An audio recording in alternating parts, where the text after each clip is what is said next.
Surprise, Simply Trade listeners. Every Sunday, we're going to spice things up with a shot of adrenaline pumping news.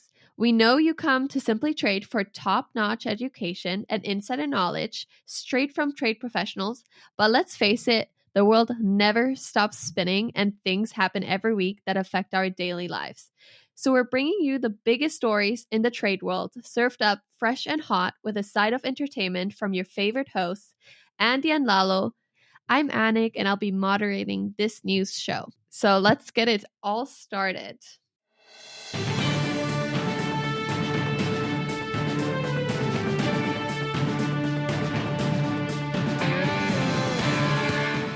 Hi, our trade friends. We are back with another podcast episode of a news roundup. This week we have some fun topics for you guys that I picked from our social media. On LinkedIn, we usually post them.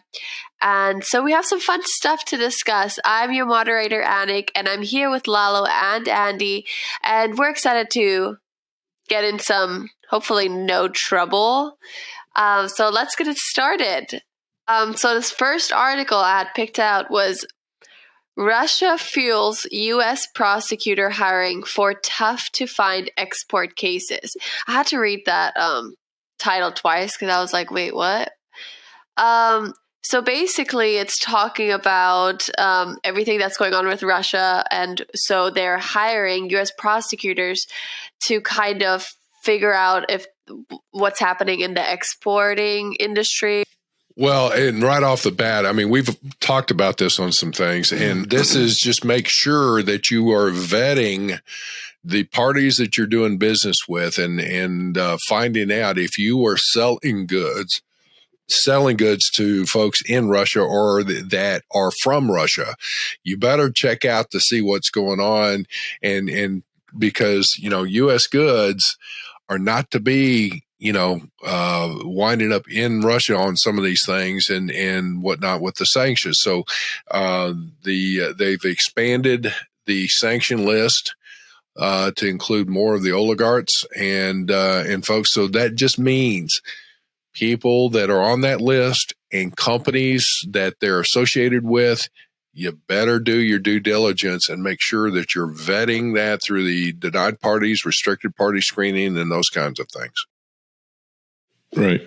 And what I saw was I read part of the article. One of the things that I read that stood out for me was that they're getting the government gets a little bit of they mentioned something about having corporate buy-in. Basically, why are corporations not buying into this? And so that part stood out for me only because we're a training company, and that the buy-in is that you train your people.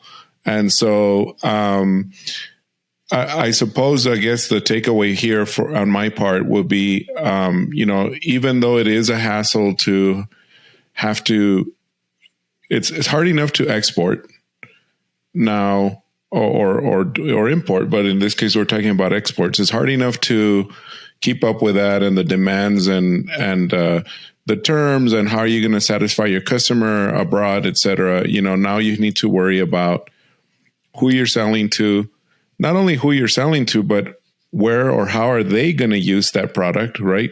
So you need to figure out how they're going to use it, and or if your customer is actually selling it to somebody else, and so you're responsible for that as well. Well, how easy is it to do such a blacklisted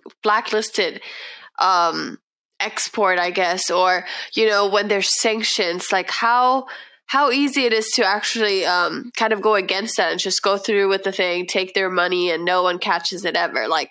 Was that easier before these U.S. prosecutors were hired, or will that now be harder, or what's the deal?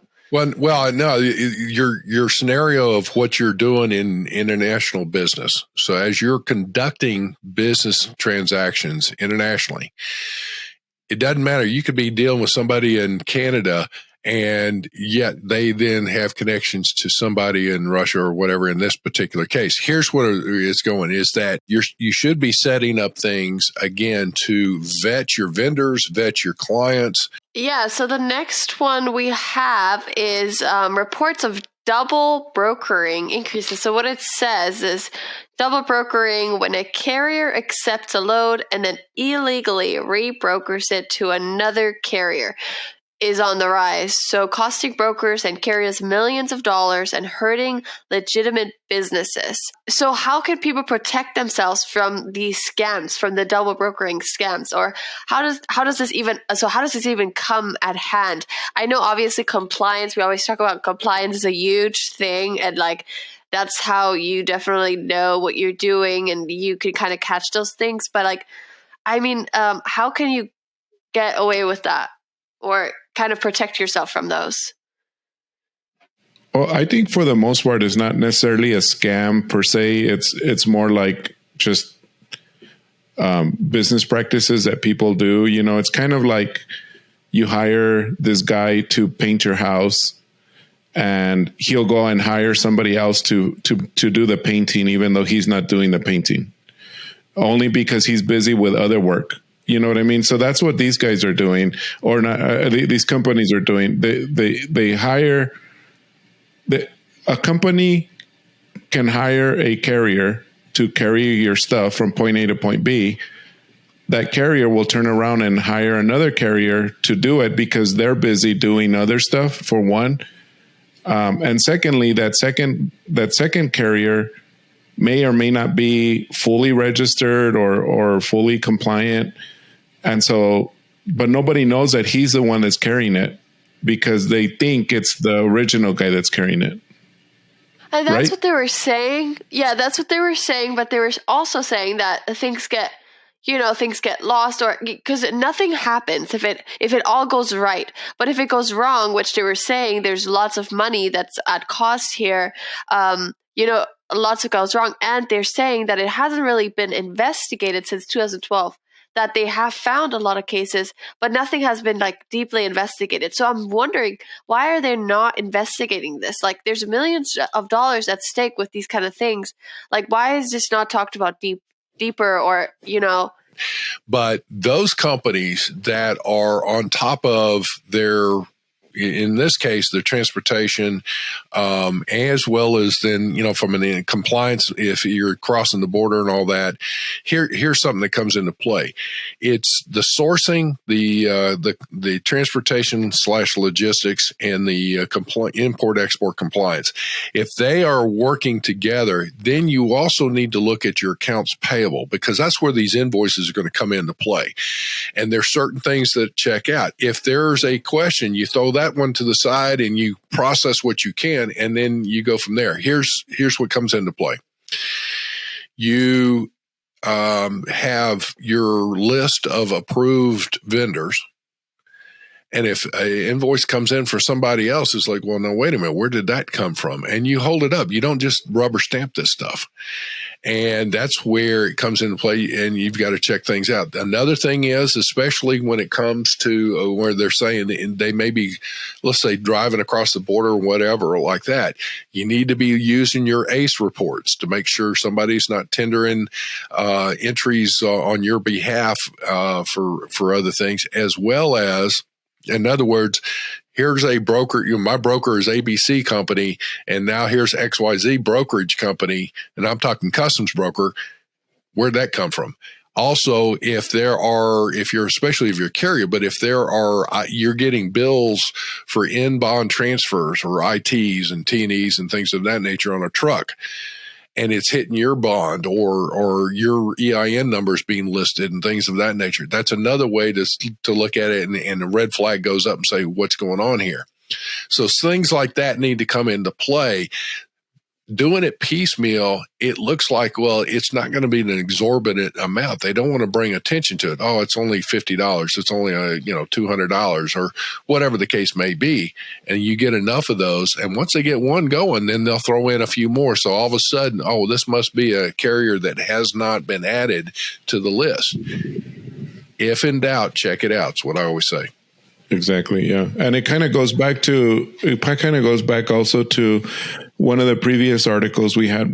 I don't know if it was last week or the week before on cargo theft. It makes it a lot easier to steal your stuff because you don't know who's carrying your stuff. Well, actually you think you know who's carrying your stuff, but they're not, so anyway, but yeah, just thought I'd throw that in at the tail end. So, but like Andy said, just vetting everybody and having someone within your department that is very, I don't want to use the word I want to use, but very diligent on checking everything, the carriers, the brokers, etc. So anyway, yeah, I guess the whole industry even is a full, like you have to pay attention to every little detail or you're kind of screwed at the end of the day.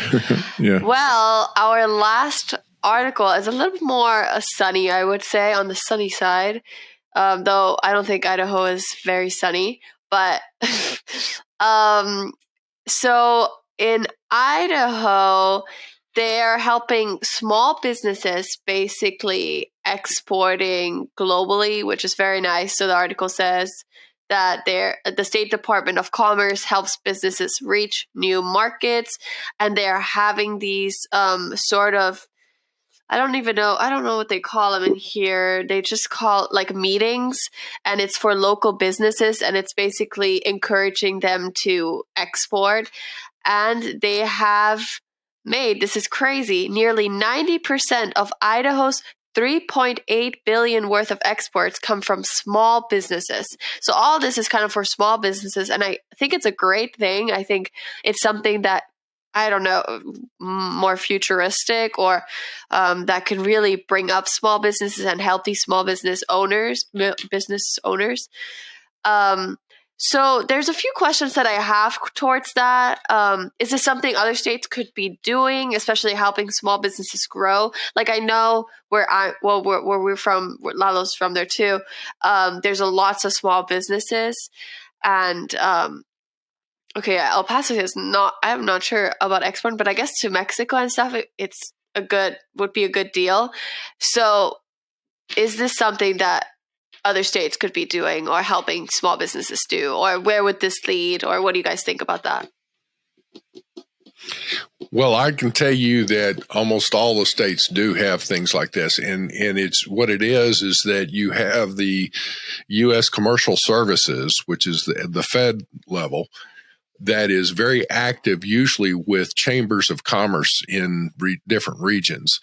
And you're right, small businesses are really big on, exporting goods and stimulating trade and all that. That's one of the things I used to do, is travel around the world helping American businesses to stimulate trade with other companies internationally. But that said, it's definitely a positive. If your area is not involved in some of those kinds of things, then you need to be looking to your chamber, and I'll bet asking the question, because it's just one of those things most people may not be aware of. What I did think about this one is, as your business grows, meaning you want to go global, that's what the whole goal is here. I was thinking, there's lots of compliance issues and new paperwork and all that comes, right? So what can they do? We're always going back to compliance, but guys, this is just the foundation of it all. You have to go to kindergarten before you go to, another school. So Lalo, I wanted to ask you, where can they begin if they start to go global? Like what should they start with? Right. Well, aside from the obvious is to take training from us, but obviously when they take training from us, they are already in the process of exporting. You still need to do a lot of setup. And when they do that, what I've seen that have been very helpful, and like Andy said, at the local level or regional level, there's the SBA that can try to help you, the Small Business Administration. There's also groups like within the DEC, which are called the District Export Council. They tend to help you, but in connection to what we're talking about, you as a business need to reach out, because sometimes you just don't know that these exist. If you're looking at expanding internationally or taking advantage of that, we've done a couple of podcasts. Go back and you can look at that again for a little bit more detail that we go in and cover that and some of the things you need to do. But again, that's one that it should be a collaborative effort of, your executive leadership should be looking at things, your marketing, your sourcing, again, your transportation, your compliance, and all of that, and work collectively and collaboratively with, again, the U.S. Commercial Service, the different efforts, and again, there should be and could be, even from a tax accounting and accounting departments, areas where you could take advantage of maybe some programs that will avoid taxes and get some grants and all that to move that forward.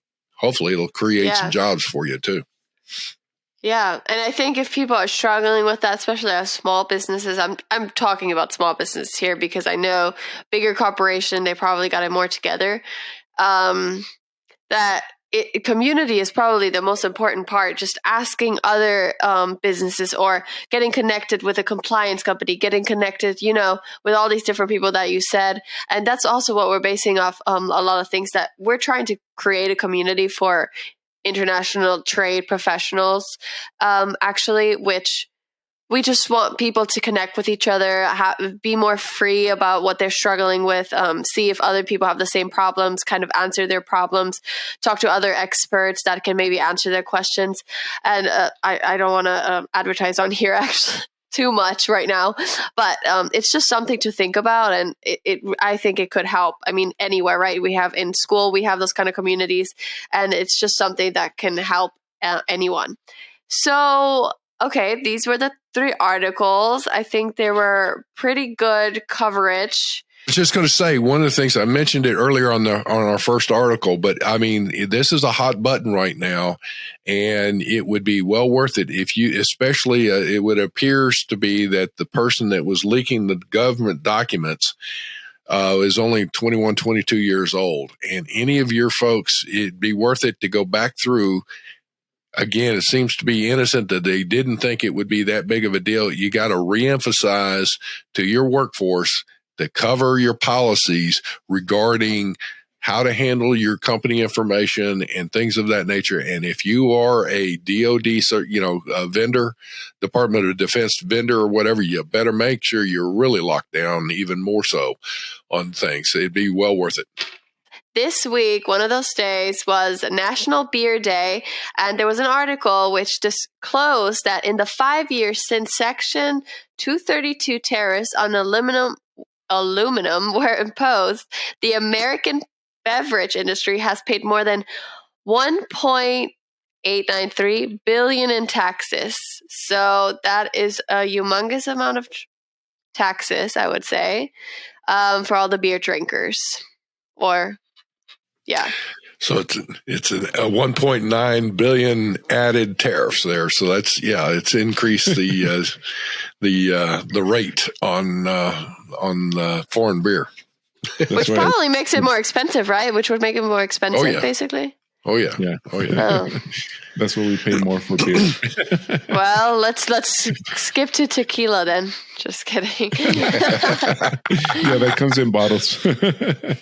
That's all I have to say to that.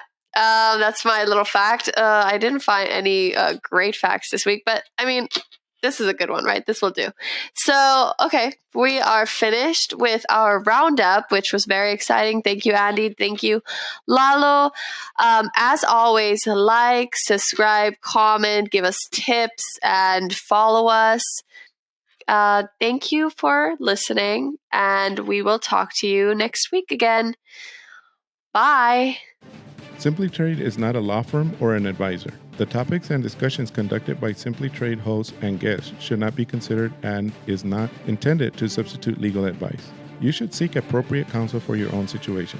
These conversations and information are directed towards listeners in the United States for informational, educational, and entertainment purposes only and should not be substituted for legal advice. No listener or viewer of this podcast should act or refrain from acting on the basis of information on this podcast without first seeking legal advice from counsel. Information on this podcast may not be up to date depending on the time of publishing and the time of viewership. The content of this posting is provided as is. No representations are made that the content is error-free. The views expressed in or through this podcast are those of the individual speakers, not those of their respective employers or Global Training Center as a whole. All liability with respect to actions taken or not taken based on the contents of this podcast are hereby expressly disclaimed.